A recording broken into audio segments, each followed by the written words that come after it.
Welcome to this two-part course on continuous cover forest management of your broadleaf plantations. My name is Jonathan Spazzi. I'm a Teagasc Forestry Development Officer. And with this first video, we're going to be looking at the timber potential of broadleaf forest and the key steps required to transforming your broadleaf plantations into permanent productive forests. Also, as a way to encourage engagement and discussion, you will find throughout the video a number of open questions for us to reflect on and to bring along to our next session. Broadleaf planting has seen a big increase in recent decades since the 1990s and now accounts for almost 30% of our forest area, with an overall growing stock volume of 22.6 million cubic meters. In other words, a significant resource. In these pictures, we see two recently planted sites, both showing the potential for growth of broadleaf trees when planted on suitable sites. Both sites, left and right, showing mixed broadleaf trees planted approximately between 4 and 6 years ago. So we all know what a great environmental and recreational resource broadleaf forests are, but what are really the timber production prospects for our broadleaf plantations? One might be forgiven for thinking that perhaps there is little potential for quality production, for hardwood production, looking at the average poor form of the majority of our mature broadleaf trees. However, a quick check of our historical records would reveal the vast quantity of high quality timber were exported from Ireland and mostly to Britain during the last few hundred years, and that the current poor shape of our mature broadleaf trees is primarily due to unsustainable practices, prolonged negative selection, selective harvesting of quality trees with no renewal or management. In fact, if one looks for it, can still find a glimpse of past quality, like and hopefully of future quality, like in the case for this Class A oak found in a Raheen forest in Kildare, currently managed by Quilter through Continuous Cover Forestry. Also, we can take a look at the current performance of pole stage broadleaf plantations planted approximately 20 years ago on suitable sites and where appropriate thinning was applied. And what we find is good level of quality and good growth rates. So where to from here? What I'm going to be discussing next is the opportunity to manage our broadleaf plantation through continuous cover forestry.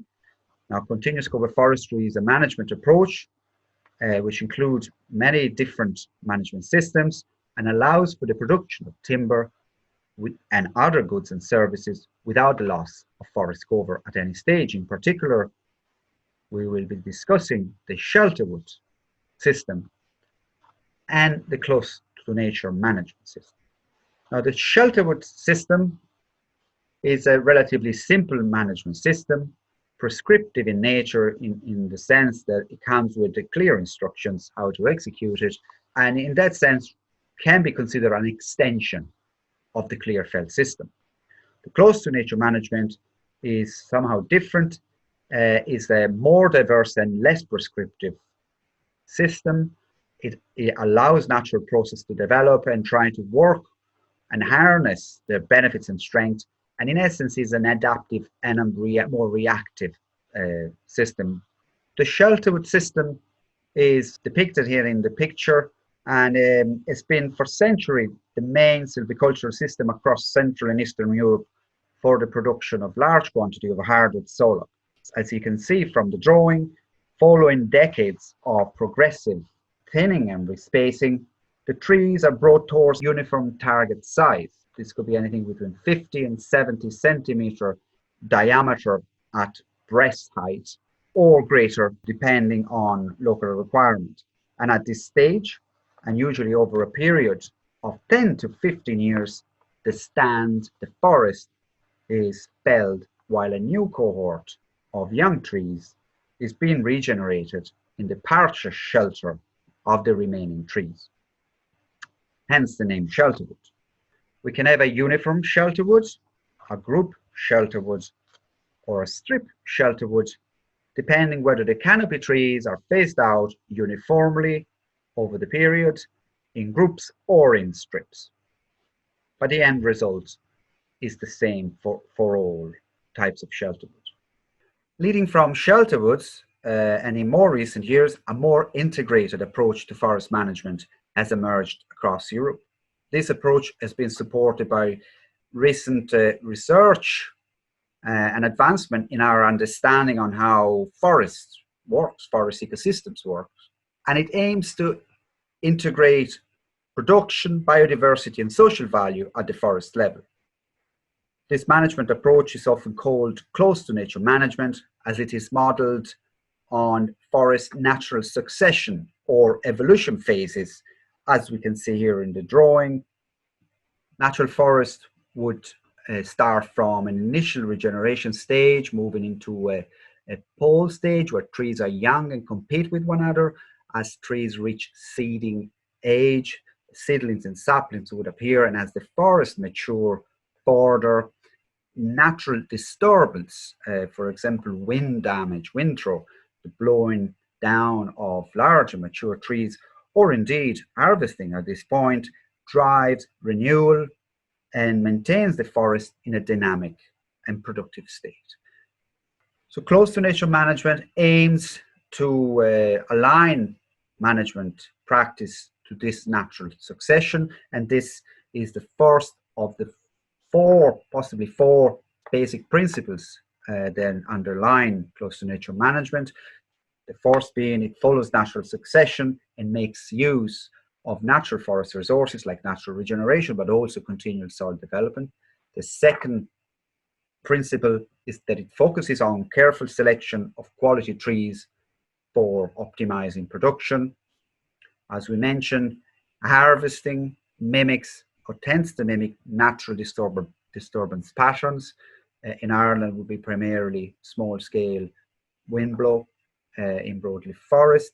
And the fourth principle is that it aims for multi-species and irregular structure to provide a sustained yield, a regular and sustained volume of quality harvest, but also resilience. Resilience being a property of forest systems that allows them to withstand change and still being able to perform key functions and deliver key products and services. And this is a very important quality for a forest to have, a very important property in the face of climate change prediction ahead.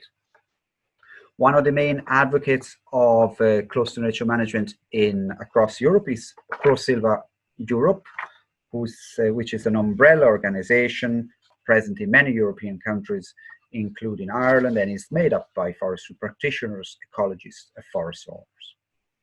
In the picture, you can see a mature broadleaf forest I visited in Belgium as part of a ProSilva Ireland study tour in 2016, which is managed for high quality timber.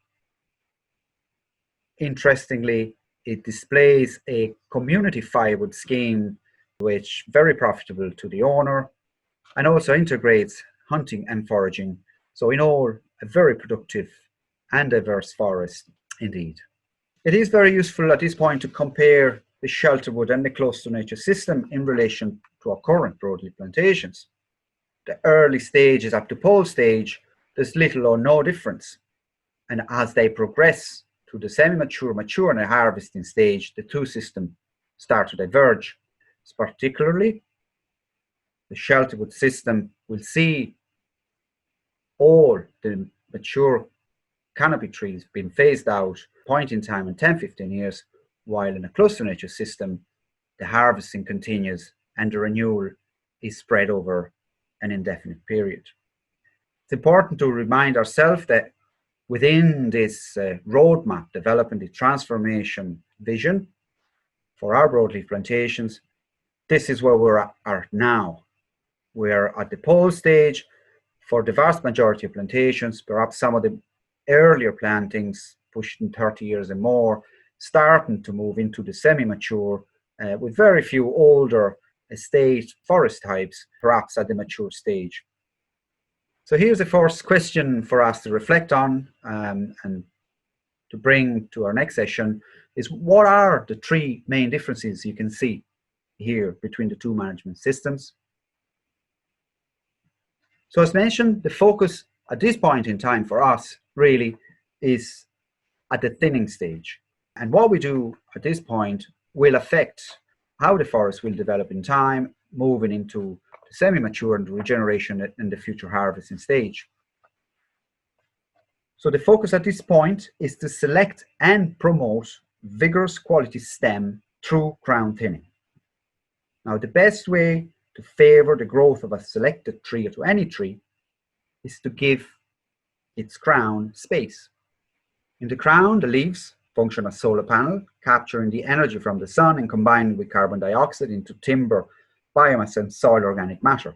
So by removing competitors to a selected tree or to any tree for that matter, we provide space for its crown and hence faster growth, bigger stem quicker. Now, this process is called crown thinning. And the tree in the picture on the left is a good example of a mature, vigorous quality tree with a well-developed crown with a diameter, CD stands for crown diameter, equal to approximately half its height. This is a point we'll come back to in the next session. And of course, with a stem of good size and quality. So a second question for us to reflect on is, how many mature trees, as depicted in the picture on the left, do you think we would fit in 1 hectare of forest? Keep in mind that the height of that tree is approximately 28 meters with 15 meters crown diameter.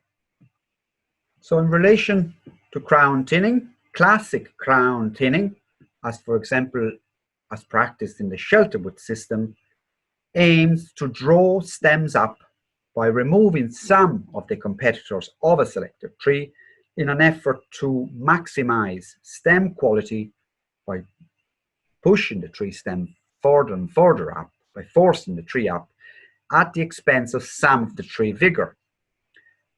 This is typically resulting in mature trees with crown diameter, as we've seen in the picture earlier in the previous slide, crown diameter at maturity of between 20 to 40% of the tree height. So a smaller crown diameter, a smaller crown overall.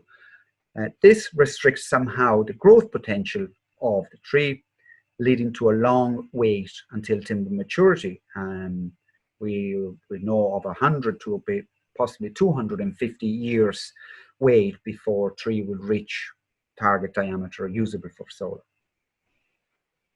A novel approach of crown thinning is halo thinning.